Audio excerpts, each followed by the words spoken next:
اللہ اکبر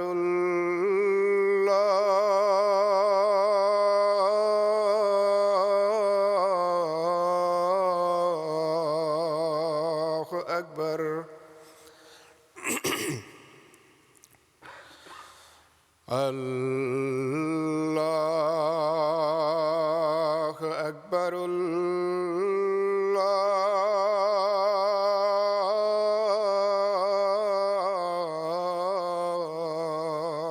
اکبر أشهد أن لا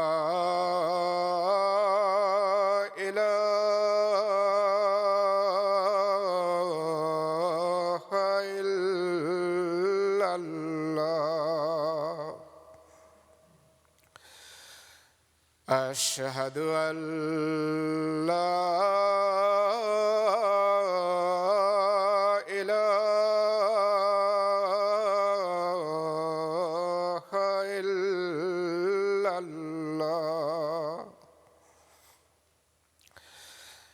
أشهد أن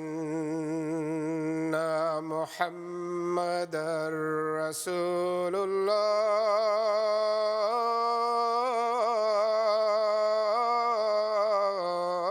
الله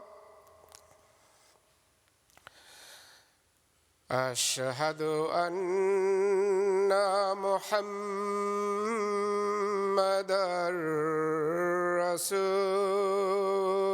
رسول الله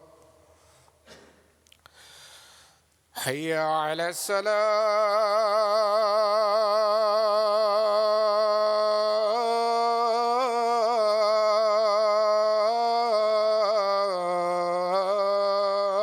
الصلاة حي على الصلاة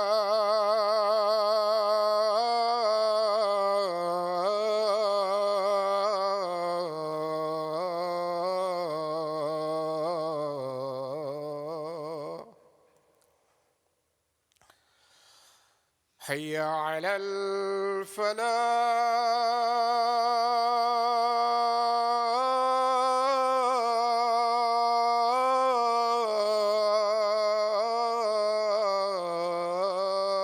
الفلاح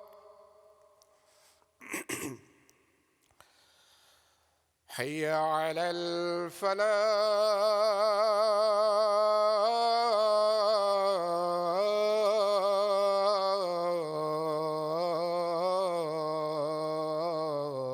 الفلاح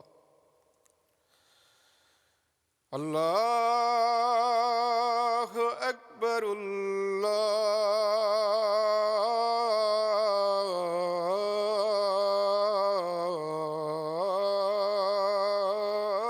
الله أكبر لا إله إلا الله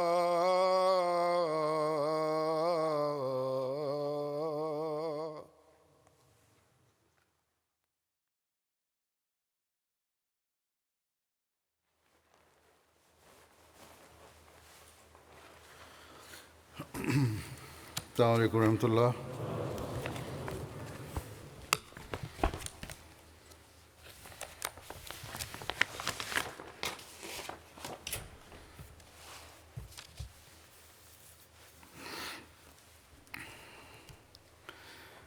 أشهد أن لا إله إلا الله وحده لا شريك له وأشهد أن محمدًا عبده ورسوله أما بعد فأعوذ بالله من الشيطان الرجيم بسم الله الرحمن الرحيم الحمد لله رب العالمين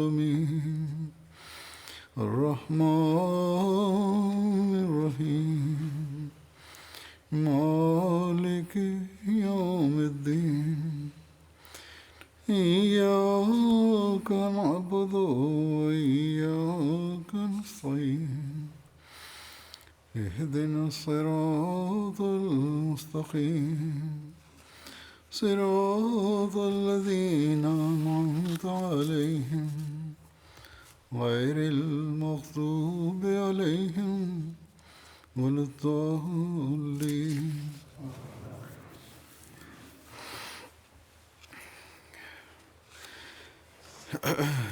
آج صحابہ کے ذکر میں سے کچھ بیان کروں گا.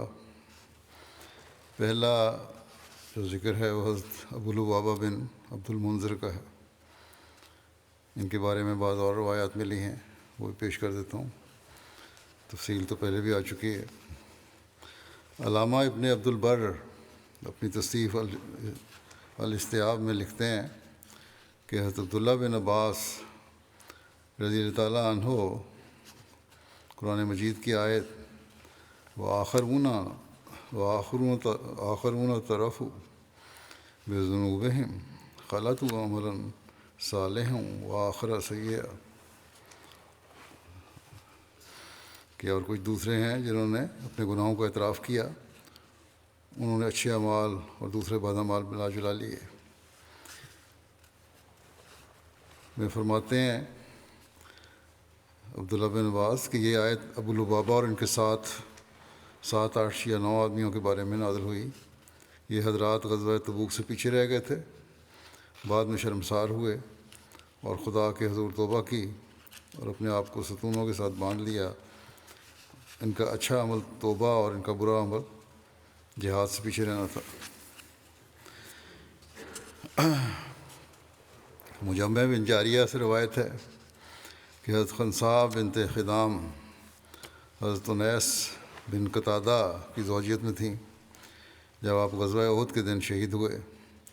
پھر حضرت خنساء بنت خدام کے والد نے آپ کی شادی مزینہ قبیلے کے ایک آدمی سے کی جسے آپ ناپسند کرتی تھیں. حضرت خنساء رسول اللہ صلی اللہ علیہ وسلم کی خدمت میں حاضر ہوئیں تو آپ صلی اللہ علیہ وسلم نے ان کا نکاح فسخ کر دیا تو حضرت خنساء سے حضرت لبابہ نے شادی کی جس سے حضرت صائب بن ابو لبابہ پیدا ہوئے. عبد الجبار بن ورد سے روایت ہے کہ میں نے ابن ابی ملیکہ سے سنا، وہ فرماتے تھے کہ عبداللہ بن ابی یزید کا کہنا ہے کہ حضرت ابو لبابہ ہمارے پاس سے گزرے، ہم ان کے ساتھ تھے یہاں تک کہ وہ اپنے گھر میں گئے. ان کے ساتھ ہم بھی گھر میں داخل ہوئے.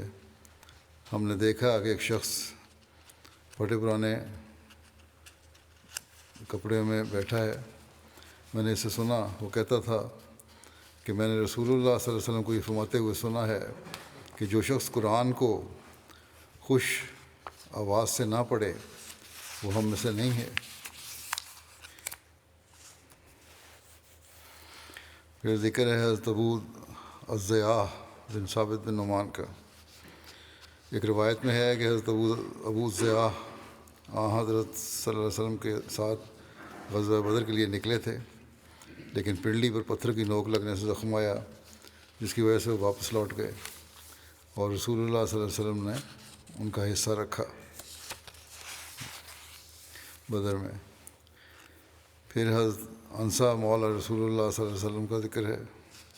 حضرت انسا کی کنیت ابو مسروح اور بعض کے نزدیک ابو مسرہ بیان ہوئی ہے. حضرت انسا سرا میں پیدا ہوئے تھے. سرا یمن اور حبشہ کے قریب ایک جگہ ہے. ان کی ہجرت کے بارے میں بیان ہوا ہے کہ جب آپ نے مدینہ کی طرف ہجرت کی تو آپ حضرت کلثوم بن ہدم کے ہاں ٹھہرے، جبکہ بعض روایات کے مطابق آپ حضرت سعد بن خیثمہ کے ہاں ٹھہرے.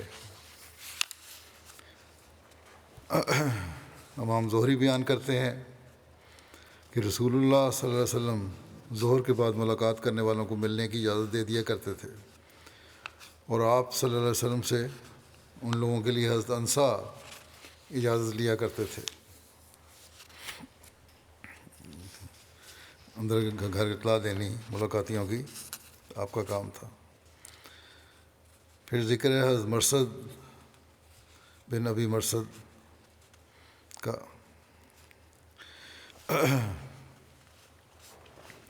عمران بن مناح کہتے ہیں کہ جب ابو مرثد اور ان کے بیٹے مرثد بن ابی مرثد نے مدینہ کی طرف ہجرت کی، اس وقت آپ دونوں حضرت کلثوم بن ہدم کے ہاں ٹھہرے۔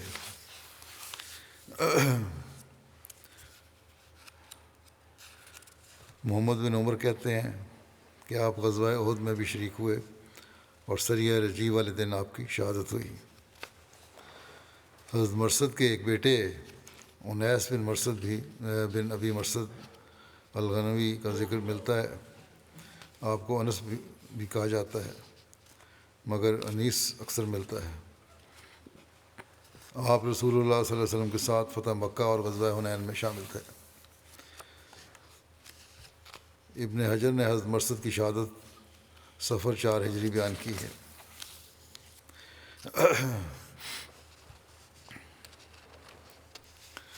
پھر ذکر ہے حضرت ابو مرثد کناز بن الحسین الغنوی کا۔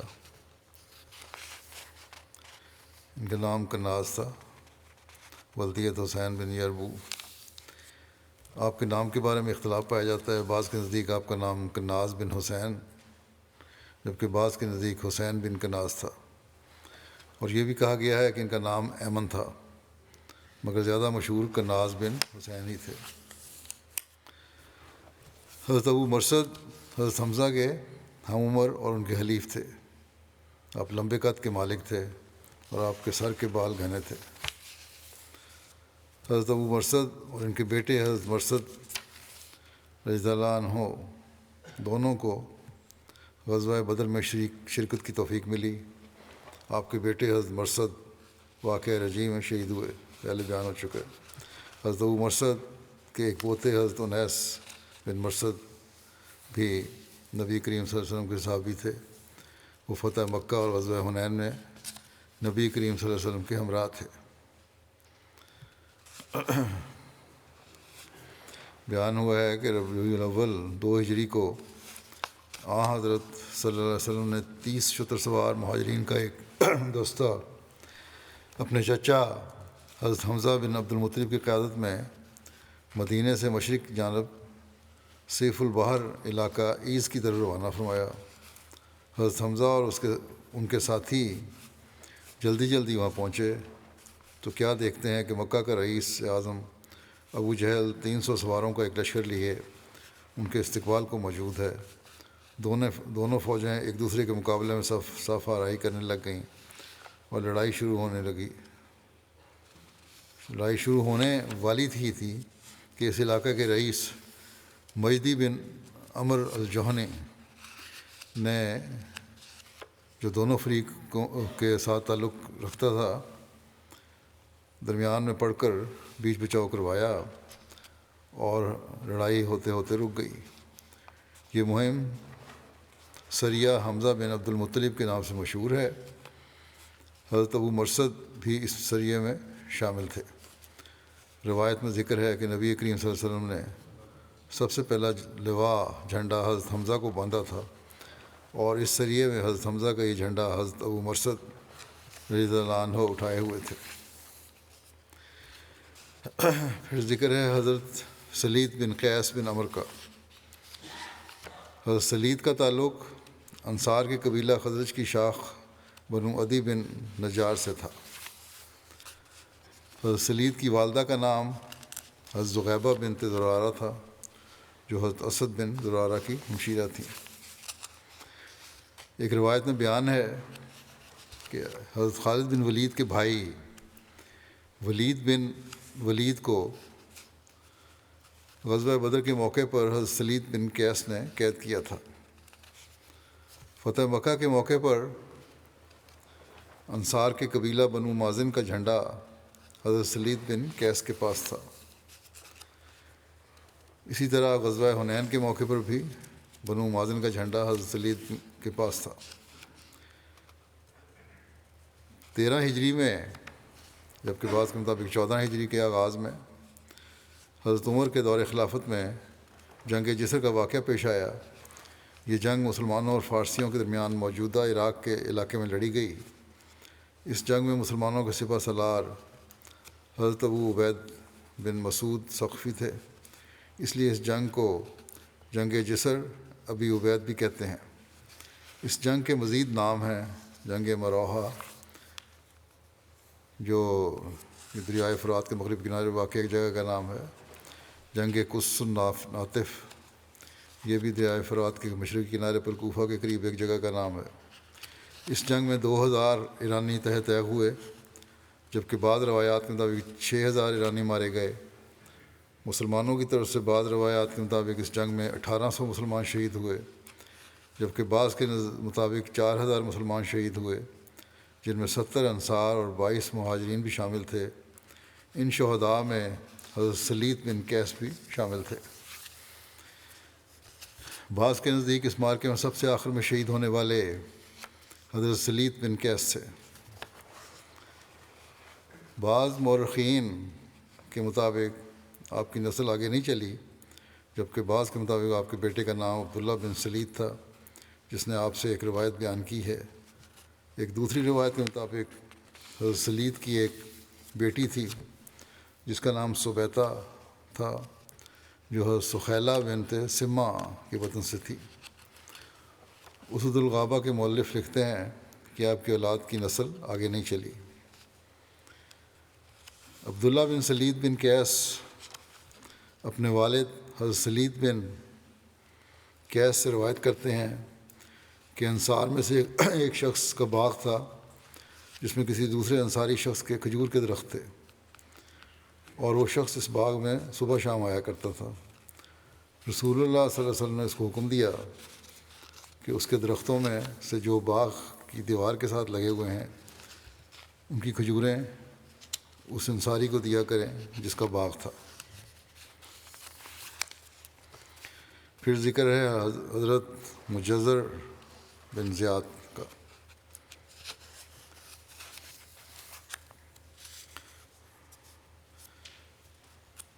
موسیٰ بن عقبہ نے بیان کیا ہے کہ لوگوں کا خیال ہے کہ ابو یسر نے ابو بختری کا قتل کیا، اور بہت سے لوگوں نے کہا ہے کہ مجزر نے اسے قتل کیا تھا۔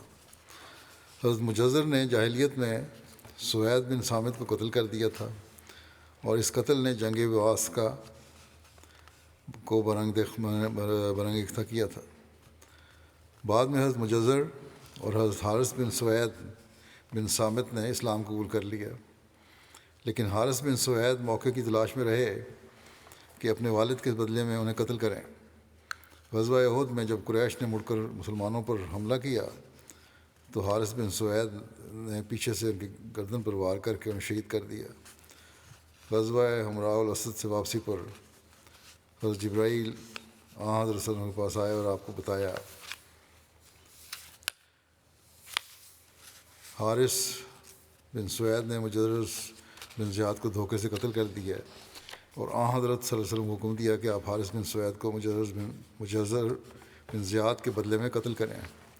رسول کریم صلی اللہ علیہ وسلم ایسے دن تشریف لے گئے جب قباء میں سخت گرمی تھی۔ حضرت وہیم بن ساعدہ نے حضرت صلی اللہ علیہ وسلم کی اشاعت پر مسجد قباء کے دروازے پر حارث بن سوید کو قتل کیا تھا۔ طبقات الکبریٰ کی روایت ہے۔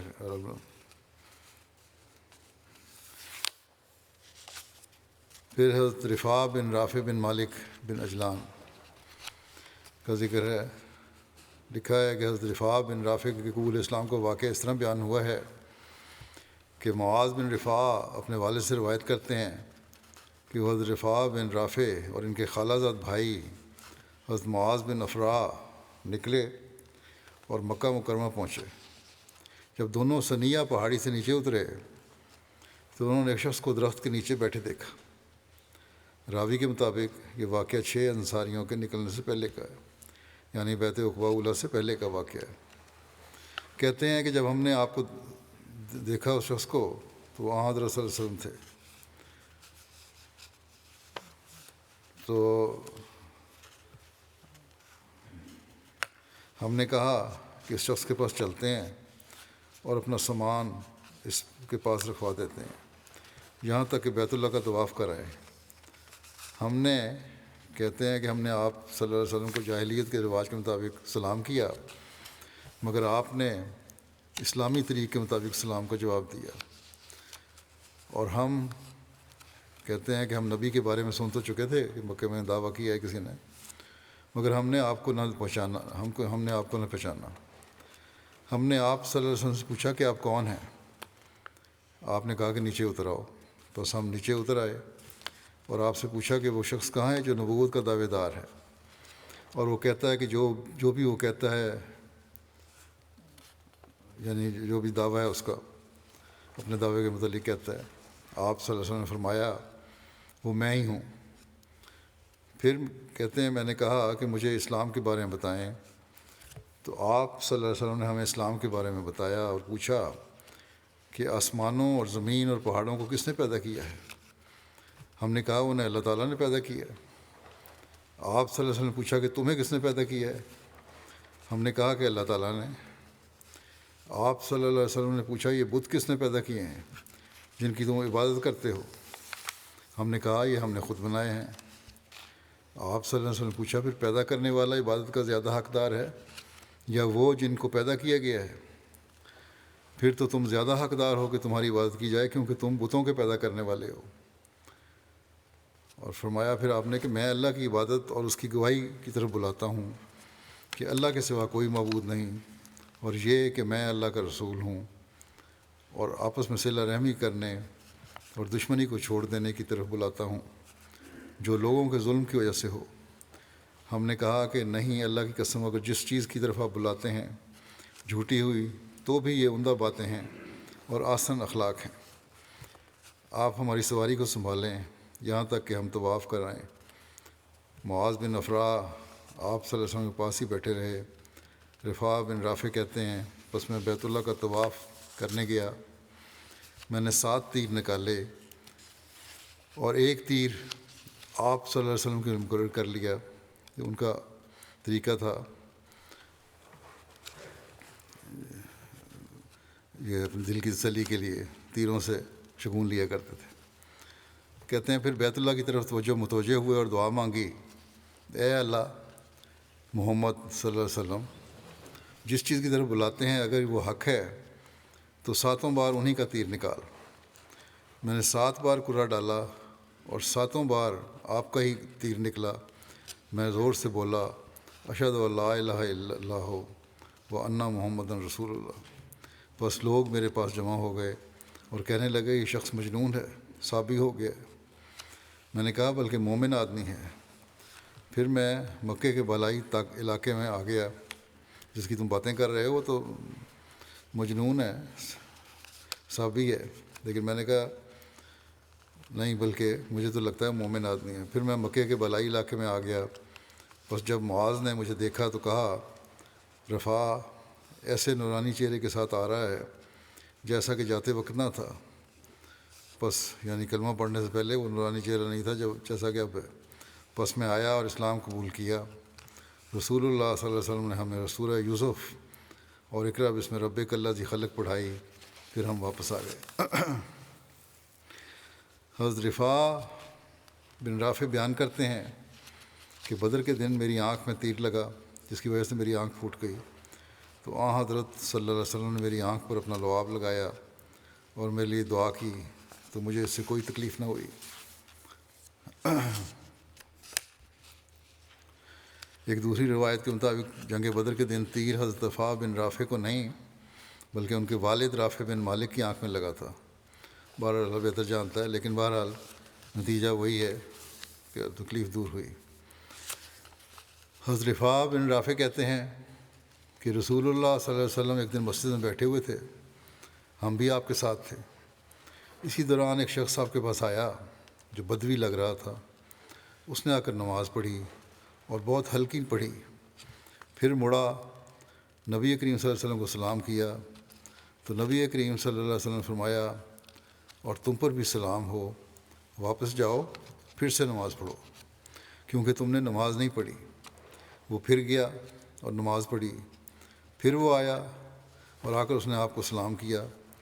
آپ نے پھر فرمایا تم پر بھی سلامتی ہو، اور فرمایا کہ واپس جاؤ پھر سے نماز پڑھو، کیونکہ تم نے نماز نہیں پڑھی۔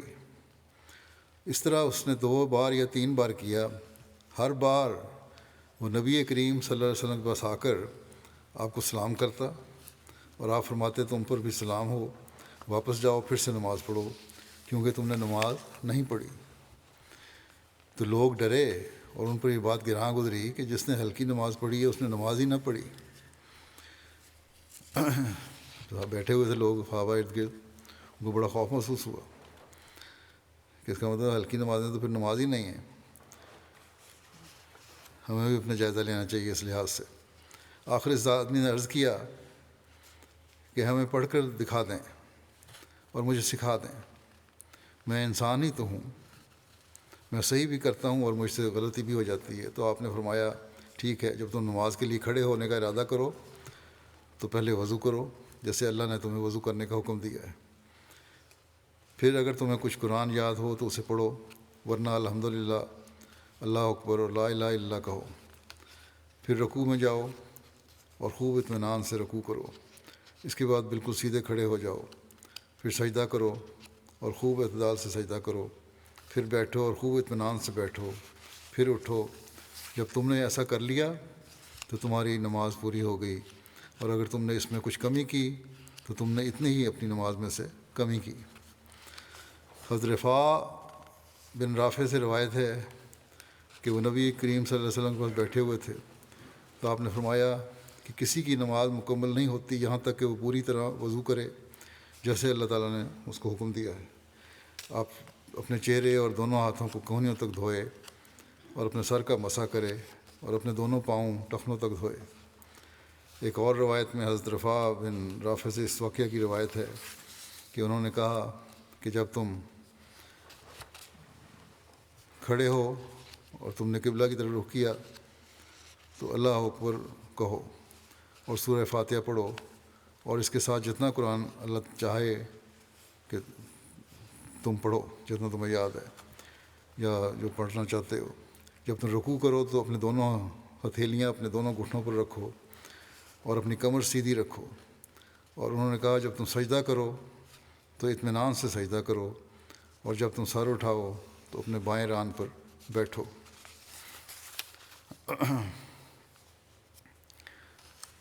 پھر ذکر ہے حضرت اسید بن مالک بن ربیعہ کا۔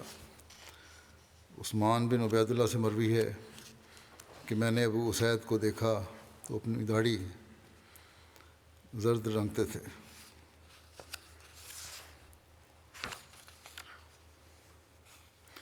ابن اسحاق کہتے ہیں کہ ابو اسید بن مالک بن ربیعہ غزوہ بدر میں شریک تھے۔ جب ان کی اخیر عمر میں بینائی چلی گئی تو انہوں نے کہا کہ اگر آج میں بدر کے مقام پر ہوتا اور میری بینائی بھی ٹھیک ہوتی تو میں تم کو وہ گھاٹی دکھاتا جہاں سے رشتے نکلے تھے، مجھے اس میں ذرا بھی شک اور وہم نہیں ہوگا۔ ابو اسید بن مالک بن ربیعہ سعدی سے روایت ہے، وہ کہتے ہیں کہ ہم رسول اللہ صلی اللہ علیہ وسلم کے پاس بیٹھے ہوئے تھے، کسی دوران بنو سلمہ کا ایک شخص آپ کے پاس آیا اور اس نے کہا یا رسول اللہ، میرے ماں باپ کے مر جانے کے بعد بھی ان کے ساتھ حسن سلوک کی کوئی ضرورت ہے؟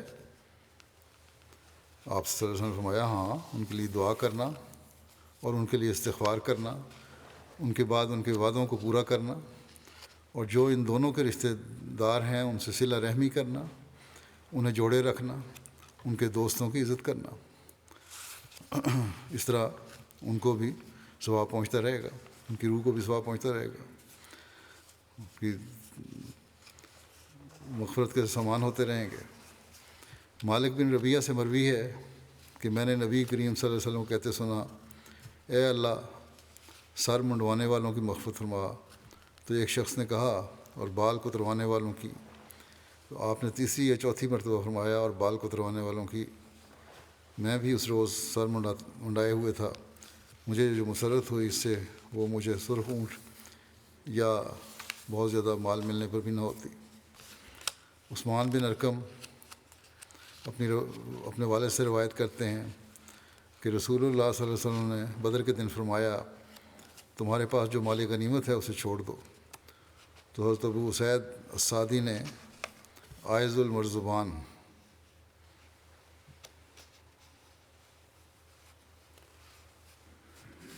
کی تلوار رکھ دی، عائض المر زبان کی تلوار رکھ دی، تو حضرت ارقم نے اسے اٹھا لیا۔ عائض المر زبان کی تلوار رکھ دی تو حضرت ارقم نے اسے اٹھا لیا اور کہا یا رسول اللہ یہ مجھے دے دیں۔ آپ صلی اللہ علیہ وسلم نے وہ تلوار ان کو عطا کر دی۔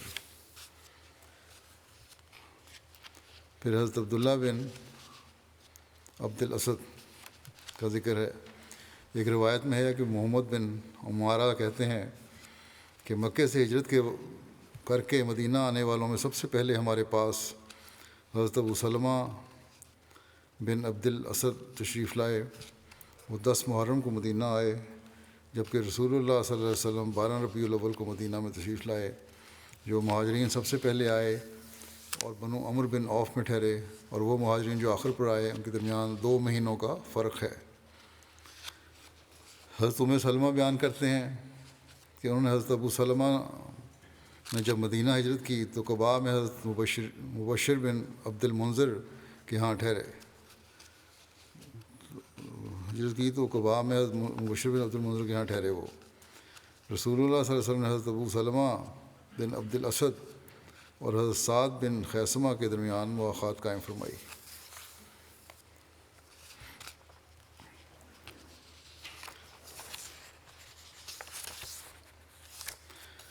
جب حضرت صلی اللہ علیہ وسلم کو قبیلہ بنو طے کے ایک شخص نے جو کہ اپنی بھتیجی سے ملنے کے لیے مدینہ آیا تھا یہ خبر دی کہ خویلد کے بیٹے طلحہ اور سلمہ اپنی قوم اور اپنے حلیفوں میں گھوم رہے ہیں اور اپنی قوم اور ان لوگوں کو رسول اللہ صلی اللہ علیہ وسلم کے خلاف بھڑکا کر جنگ پر آمادہ کر رہے ہیں، تو آپ صلی اللہ علیہ وسلم نے حضرت ابو سلمہ یعنی حضرت عبداللہ بن عبد الاسد کو بلا کر بنو اسد کی سرکوبی کے لیے 150 مہاجرین اور انصار کی سرکردگی میں بھیجا اور ان کو لواء یعنی ایک پرچم تیار کر کے دیا، اور جس شخص نے بنو اسد کے متعلق یہ اطلاع دی تھی اس کو بطور راہبر ساتھ بھیجا۔ حضور صلی اللہ علیہ وسلم نے حضرت ابو سلمہ کو حکم دیتے ہوئے فرمایا کہ تم آگے بڑھتے رہو یہاں تک کہ بنو اسد کے علاقے میں جا کر پڑاؤ ڈالو، اور اس سے پہلے کہ وہ اپنے لشکر کے ساتھ تمہارا سامنا کریں تم ان پر حملہ کر دو۔ چنانچہ اس حکم پر حضرت ابو سلمہ نہایت تیزی کے ساتھ رات دن سفر کرتے ہوئے عام راستوں سے ہٹ کر چلے تاکہ بنو اسد کو ان کی پیش قدمی کی خبر نہ ہونے سے پہلے وہ ان کے سر پر اچانک پہنچ جائے۔ آخر چلتے چلتے وہ بنو اسد کے ایک چشمے پر پہنچ گئے اور انہوں نے مویشیوں کے باڑے پر حملہ کر دیا اور ان کے 3 چرواہوں کو پکڑ لیا۔ باقی تمام لوگ جان بچا کر بھاگنے میں کامیاب ہو گئے۔ حضرت ابو سلمہ نے اپنے دستے کو 3 حصوں میں تقسیم کیا اور ایک حصہ اپنے پاس رکھ کر باقی 2 کو ادھر ادھر روانہ کر دیا۔ یہ لوگ کچھ اور اونٹ اور بکریاں پکڑ لائے مگر کسی آدمی کو نہ پکڑ سکے۔ اس کے بعد حضرت ابو سلمہ واپس مدینہ لوٹ آئے۔ سیرت الحربیہ کا حوالہ ہے یہ۔ عمر بن سلمہ کہتے ہیں کہ حضرت ابو سلمہ غزوہ بدر اور احد میں شریک ہوئے، اور ابو اسامہ جوشمی نے غزوہ احد میں انہیں زخمی کیا۔ اس نے حضرت ابو سلمہ کے بازو پر برچھی سے وار کیا۔ حضرت ابو سلمہ 1 ماہ تک اس زخم کا علاج کرتے رہے جو بظاہر اچھا بھی ہو گیا، زخم مندمل ہو گیا جس کی خرابی کو کوئی نہ پہچانتا تھا۔ رسول اللہ صلی اللہ علیہ وسلم نے ہجرت کے 35ویں مہینے محرم میں انہیں ایک سریہ میں قطن بنو اسد کی طرف بھیجا۔ قطن کے متعلق کہتے ہیں یہ نیزہ نجد اور خیبر کے وسط میں ایک پہاڑی ہے جس کے شمال میں بنو اسد بن خزیمہ آباد تھے۔ بہرحال وہ 10 سے زائد راتیں مدینہ سے باہر رہنے کے بعد واپس لوٹے تو ان کا زخم خراب ہو گیا اور وہ بیمار ہو گئے اور 3 جمادی الاخر 4 ہجری کو وفات پا گئے۔ ابو قلابہ سے مروی ہے کہ نبی کریم صلی اللہ علیہ وسلم حضرت ابو سلمہ بن عبد الاسد کے پاس عادت کے لیے تشریف لائے، آپ صلی اللہ علیہ وسلم کی تشریف آوری کے ساتھ ہی ان کی روح پرواز کر گئی۔ راوی کہتے ہیں کہ اس پر وہاں عورتوں نے کچھ کہا تو آن حضرت صلی اللہ علیہ وسلم نے فرمایا رک جاؤ، اپنی جانوں کے لیے خیر کے سوا اور کوئی دعا نہ کیا کرو، کیونکہ فرشتے میت کے پاس حاضر ہوتے ہیں، یا فرمایا میت کے اہل کے پاس، وہ ان کی دعا پر آمین کہتے ہیں، لہٰذا اپنے لیے سوائے خیر کے اور کوئی دعا نہ کرو۔ یہ رونا پیٹنا جو ہے نا، جس کو ہمارے یہاں سے آپے کرنا بھی کہتے ہیں، وہ نہیں ہونا چاہیے۔ پھر فرمایا اے اللہ ان کے لیے ان کی قبر کو کشادہ کر دے اور ان کے لیے اس میں روشنی کر دے، ان کے نور کو بڑھا دے اور ان کے گناہ کو معاف کر دے۔ اے اللہ ان کا درجہ ہدایت یافتہ لوگوں میں بلند کر، ان کے پسماندگان میں تو ان کا قائم مقام ہو جا، ہمیں اور ان کو بخش دے اے رب العالمین۔ پھر فرمایا جب روح نکلتی ہے تو اس کے پیچھے ہوتی ہے، تو نظر اس کے پیچھے ہوتی ہے، کیا تم اس کی آنکھیں کھلی نہیں دیکھتی؟ پھر ذکر ہے حضرت خلاد بن رافع الزرقی کا، انصاری تھے۔ حضرت خلاد بن رافع کا تعلق انصار کے قبیلہ بنو خزرج کی شاخ اجلان سے تھا۔ ان کے والدہ کا نام ام مالک بنت ابی بن مالک تھا۔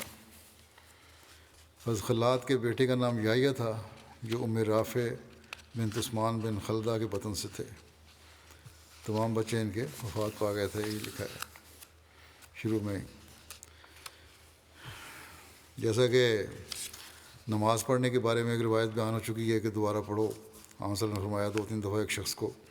صحیح بخاری میں روایت ہے کہ حضرت ابو ہریرہ سے یہ روایت ہے کہ رسول اللہ صلی اللہ علیہ وسلم مسجد میں تشریف لائے، اتنے میں ایک شخص آیا اور اس نے نماز پڑھی، پھر اس نے نبی کریم صلی اللہ علیہ وسلم سلام کیا، آپ نے سلام کا جواب دیا اور فرمایا واپس جاؤ اور نماز پڑھو، اور اسی طرح اس کو دوبارہ لوٹا دیا، پھر اس کو لوٹایا اور اسی کہا کہ واپس جاؤ اور نماز پڑھو، جیسا کہ بیان ہو چکا ہے پہلے۔ پھر اس نے کہا کہ اس ذات کی قسم جس نے آپ کو حق کے ساتھ مبعوث فرمایا ہے، میں اس سے اچھی نماز نہیں پڑھ سکتا، اس لیے آپ مجھے سکھائیں۔ آپ صلی اللہ علیہ وسلم نے فرمایا جو نماز کے لیے کھڑے ہو تو اللہ اکبر کہو، پھر قرآن میں سے جو میسر ہو پڑھو، پھر رکوع کرو، یعنی سورہ فاتحہ کے بعد جو میسر ہے، یہاں تک کہ رکوع میں تمہیں اطمینان ہو جائے، پھر سر اٹھاؤ یہاں تک کہ اطمینان سے کھڑے ہو جاؤ، پھر سجدہ کرو یہاں تک کہ تمہیں سجدے میں اطمینان ہو جائے، پھر سر اٹھاؤ یہاں تک کہ اطمینان سے بیٹھ جاؤ، الغرض اپنی ساری نماز میں اسی طرح کرو۔ علامہ ابن حجر عسقلانی کہتے ہیں کہ وہ شخص جس کے ساتھ یہ واقعہ پیش آیا وہ حضرت خلاد بن رافع تھے۔ پھر حضرت عباد بن بشر کا ذکر ہے۔ غزوہ خندق کے موقع پر بھی حضرت عباد بن بشر کو بھرپور خدمت کی توفیق ملی، چنانچہ حضرت ام سلمہ رضی اللہ عنہا بیان کرتی ہیں کہ میں خندق میں رسول کریم صلی اللہ علیہ وسلم کے ساتھ تھی اور کسی جگہ بھی آپ سے الگ نہیں ہوئی، آپ خود بھی خندق کی نگرانی فرماتے تھے، ہم سخت سردی میں تھے، میں آپ کو دیکھ رہی تھی کہ آپ اٹھے اور جس قدر اللہ نے چاہا آپ نے اپنے خیمے میں نماز پڑھی، پھر آپ باہر نکلے اور دیکھا، کچھ دیر کے لیے نظر دوڑائی، پھر میں نے آپ کو یہ فرماتے ہوئے سنا یہ تو مشرکوں کے گھوڑ سوار ہیں جو خندق کا چکر لگا رہے ہیں، انہیں کون دیکھے گا؟ پھر آپ نے آواز دی اے عباد بن بشر۔ حضرت عباد نے عرض کی میں حاضر ہوں۔ آپ صلی اللہ علیہ وسلم نے پوچھا کیا تمہارے ساتھ کوئی اور بھی ہے؟ انہوں نے جواب دیا ہاں میں اپنے چند ساتھیوں کے ساتھ ہوں، ہم آپ کے خیمے کے ارد گرد ہیں۔ آپ نے فرمایا اپنے ساتھیوں کے ساتھ جاؤ اور خندق کا چکر لگاؤ، یہ ان مشرکین کے گھوڑ سواروں میں سے کچھ گھوڑ سوار ہیں جو تم پر چکر لگا رہے ہیں اور وہ خواہش رکھتے ہیں کہ تمہاری غفلت میں اچانک تم پر حملہ کر دیں۔ پھر آپ صلی اللہ علیہ وسلم نے دعا کی کہ اے اللہ ہم سے ان کے شر کو دور کر دے اور ان کے خلاف ہماری مدد فرما اور ان کو مغلوب کر دے، تیرے علاوہ کوئی انہیں مغلوب نہیں کر سکتا۔ پھر حضرت عباد بن بشر اپنے ساتھیوں کے ساتھ نکلے اور دیکھا کہ ابو سفیان مشرکین کی چند گھوڑ سواروں کے ساتھ تھا اور وہ خندق کی تنگ جگہ کا چکر لگا رہا تھا، اور مسلمان ان کے بارے میں آگاہ ہو چکے تھے جو وہاں بیٹھے تھے اس کنارے پر۔ انہوں نے ان پتھر اور تیر برسائے مسلمانوں نے، پھر ہم بھی ان کے ساتھ رک گئے اور ہم نے بھی ان پر تیر اندازی کی، یہاں تک کہ ہم نے ان مشرکین کو تیر اندازی کرتے ہوئے اپنی جگہ سے ہٹنے پر مجبور کر دیا اور وہ اپنے ٹھکانوں کی طرف لوٹ گئے۔ اور میں رسول اللہ صلی اللہ علیہ وسلم کی طرف سے آیا، رسول اللہ صلی اللہ علیہ وسلم کی طرف آیا اور میں نے آپ کو نماز کی حالت میں پایا۔ پھر میں نے آپ کو اس واقعہ کے بارے میں آگاہ کیا۔ حضرت سلمہ رضی اللہ عنہا بیان کرتی ہیں کہ پھر آپ صلی اللہ علیہ وسلم سو گئے، یہاں تک کہ میں نے آپ کی سانس کی آواز سنی اور آپ اس وقت تک نہ اٹھے، یہاں تک کہ میں نے حضرت بلال کو صبح کی اذان دیتے ہوئے سنا اور فجر کی سفیدی نظر آ گئی۔ پھر آپ صلی اللہ علیہ وسلم باہر تشریف لائے اور مسلمانوں کو نماز پڑھائی۔ حضرت سلمہ رضی اللہ عنہا بیان کرتی تھیں کہ اللہ تعالیٰ عباد بن بشر پر رحم فرمائے، وہ رسول کریم صلی اللہ علیہ وسلم کے صحابہ میں سے سب سے بڑھ کر آپ صلی اللہ علیہ وسلم کے خیمے کے ساتھ چمٹے رہے اور ہمیشہ اس کی حفاظت کرتے رہے۔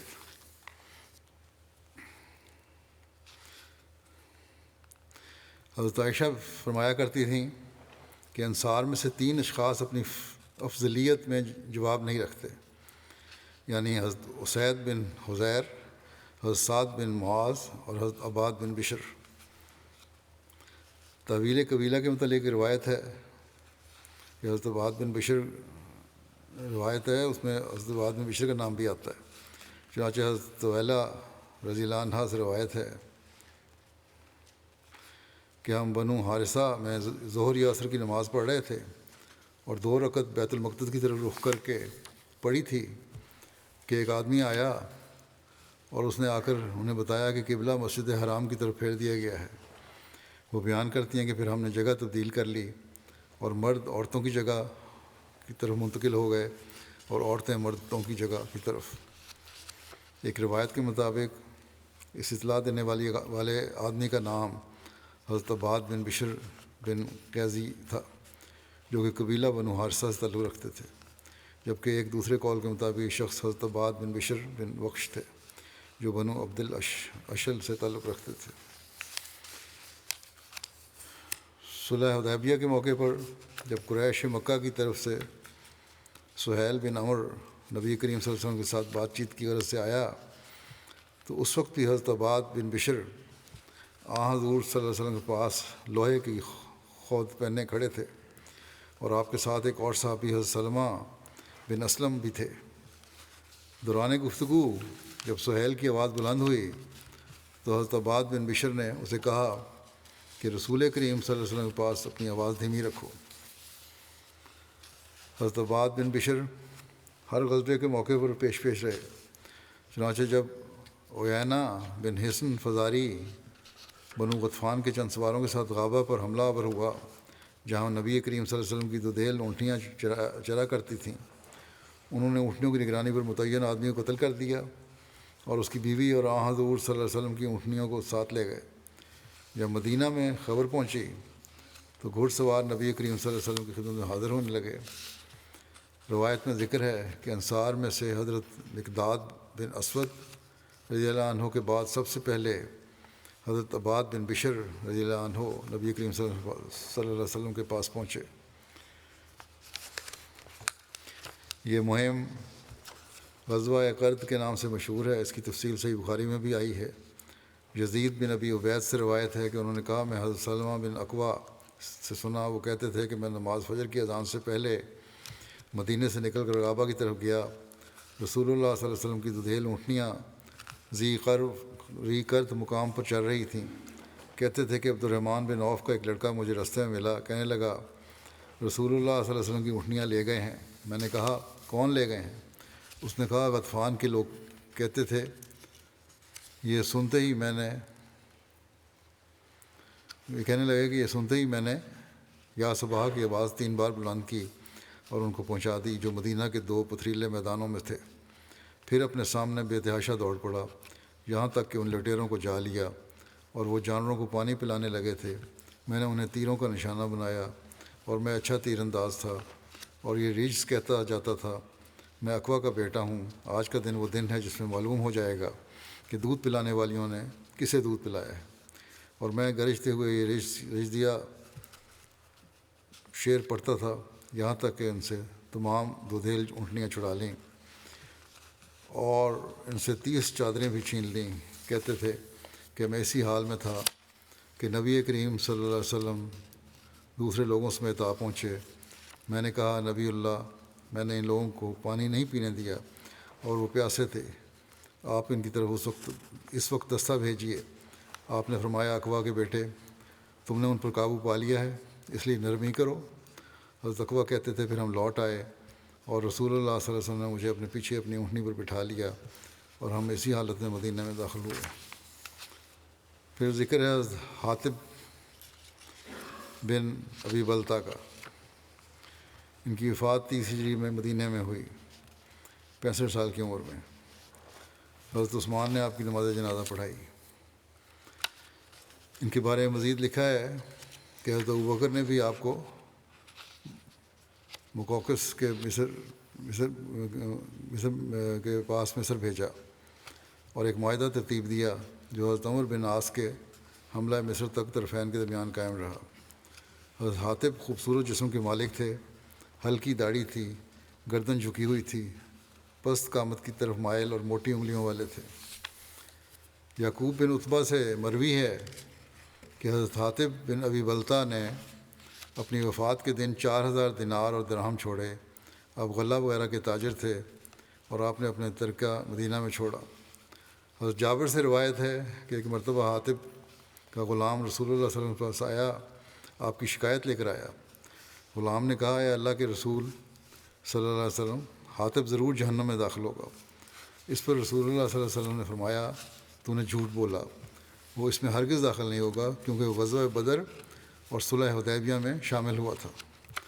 حضرت سعید بن مسیب فرماتے ہیں کہ حضرت عمر حضرت حاطب بن ابی بلتا کے پاس سے گزرے، وہ بازار میں کشمش بیچ رہے تھے۔ حضرت عمر نے کہا یا تو اپنی قیمت زیادہ کریں یا پھر ہمارے بازار سے چلے جائیں۔ مزید لکھا کہ حضرت امام شافعی سے روایت ہے کہ قاسم بن محمد کہتے ہیں کہ حضرت عمر عیدگاہ کے بازار میں حضرت حاطب کے پاس سے گزرے، ان کے سامنے 2 ٹوکریاں کشمش کی بھری پڑی تھیں۔ حضرت عمر نے ان سے ان کا نرخ پوچھا تو انہوں نے کہا 2 مد 1 درہم میں دے رہا ہوں۔ حضرت عمر نے ان سے کہا کہ مجھے طائف سے آنے والے ایک قافلے کے بارے میں بتایا گیا ہے کہ وہ آپ کے نرخ کا اعتبار کرتے ہیں، یا تو آپ نرخ زیادہ کریں یا پھر گھر میں بیٹھ کر جیسے چاہیں بیچیں۔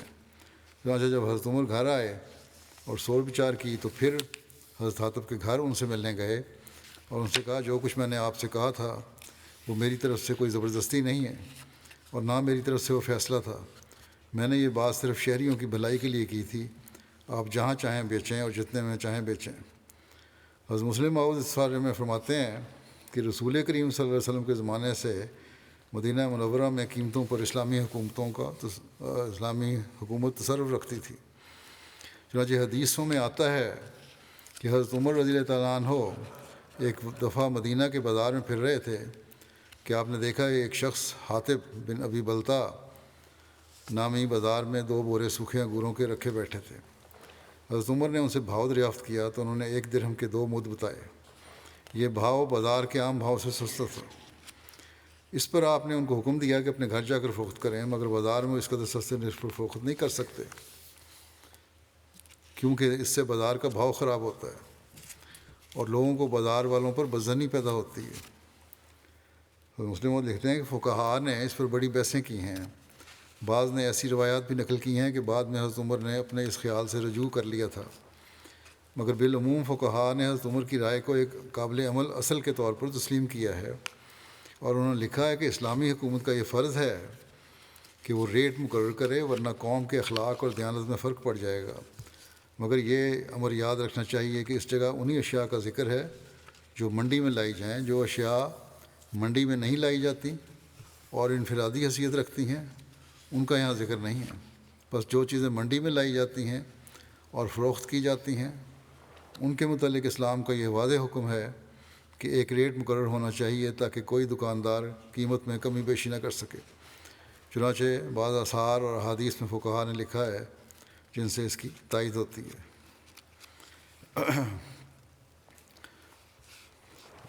یہاں مقابلہ بازی میں پھر ایک دوسرے کو نقصان پہنچانے کی کوشش کرتے ہیں، اس لیے ایک ریٹ ہو۔ غزوہ بنو مستلق 5 ہجری سے واپسی پر رسول اللہ صلی اللہ علیہ وسلم نکی کے مقام سے گزرے تو وہاں وسیع علاقہ اور گھاس دیکھی اور بہت سے کنویں دیکھے۔ بس آپ صلی اللہ علیہ وسلم نے ان کنوؤں کے پانی کے متعلق پوچھا تو عرض کیا گیا کہ اے اللہ کے رسول صلی اللہ علیہ وسلم، جب ہم ان کنوؤں کی تعریف کرتے ہیں تو ان کا پانی کم ہو جاتا ہے اور کنویں بیٹھ جاتے ہیں۔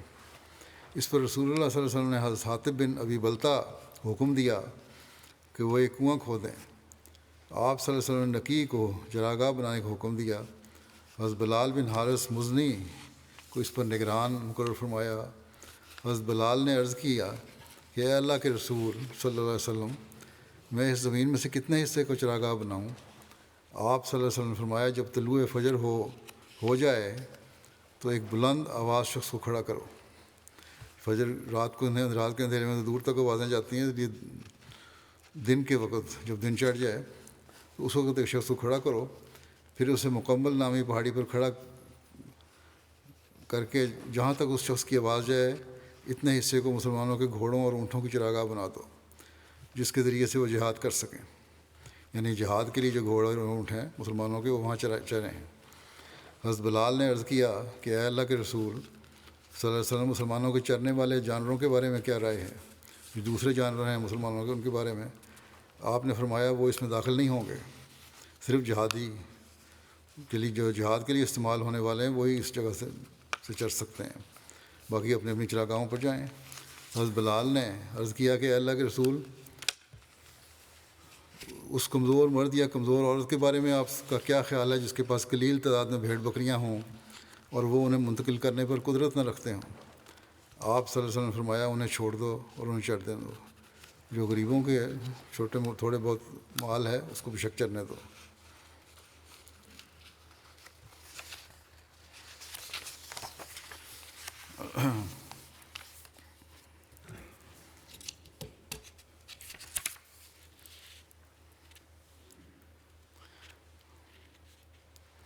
یہ جو ایک روایت آئی ہے پہلے بھی بیان ہو چکی ہے کہ ایک انصاری تھا اور نے حضرت زبیر سے ہررا کی اس ندی کے بارے میں جھگڑا کیا جس سے لوگوں کھجوروں کو پانی دیا کرتے تھے۔ انصاری نے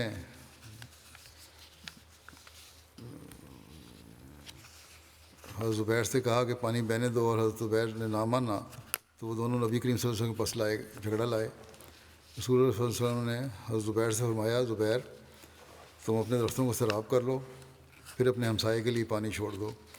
انصاری کو غصہ آ گیا اور اس نے کہا آپ نے یہ فیصلہ اس لیے کیا ہے کہ یہ آپ کی پھوپھی کا بیٹا ہے۔ اس پر رسول اللہ صلی اللہ علیہ وسلم چہرہ متغیر ہو گیا اور آپ نے فرمایا، زبیر اپنے درختوں کو پانی دو، پھر پانی کو روکے رکھو یہاں تک کہ وہ منڈیروں تک بھر آئے۔ حضرت زبیر کہتے ہیں کہ اللہ کی قسم میں سمجھتا ہوں کہ یہ آیت اسی وقت نازل ہوئی تھی کہ تیرے رب کی قسم وہ ہرگز مومن نہیں ہوں گے جب تک وہ تجھے ان باتوں میں حکم نہ مانے جو ان کے درمیان اختلافی صورت اختیار کرتی ہے۔ بخاری کی روایت ہے یہ۔ اس حدیث میں جن انصاری کا ذکر ہے ان کے بارے میں تفاسیر میں لکھا ہے، میں اختلاف ہے۔ تفسیر قرطبی میں مکی و نحاس کے قول کے مطابق لکھا ہے کہ وہ انصاری حضرت حاطب بن ابی بلتہ تھے۔ تو یہ ہے آج جو ان کا بیان کرنا تھا میں نے، کچھ تھوڑے سے رہ گئے ہیں وہ انشاءاللہ آئندہ کبھی بیان کر دوں گا۔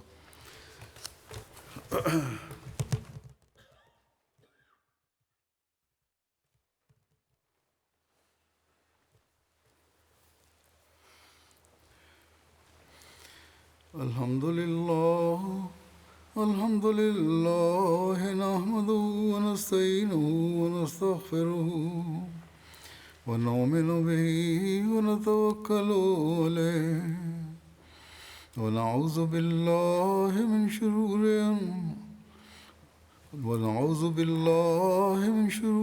انفسنا ومن سیئات اعمالنا، من يهده الله فلا مضل له ومن يضلل فلا هادي له، ونشهد أن لا إله إلا الله ونشهد أن محمدا عبده ورسوله عباد الله رحمكم الله إن الله يأمر بالعدل والإحسان وإيتاء ذي القربى وينهى عن الفحشاء والمنكر والبغي يعظكم لعلكم تذكرون اذكروا الله يذكركم وادعوه يستجب لكم ولذكر الله أكبر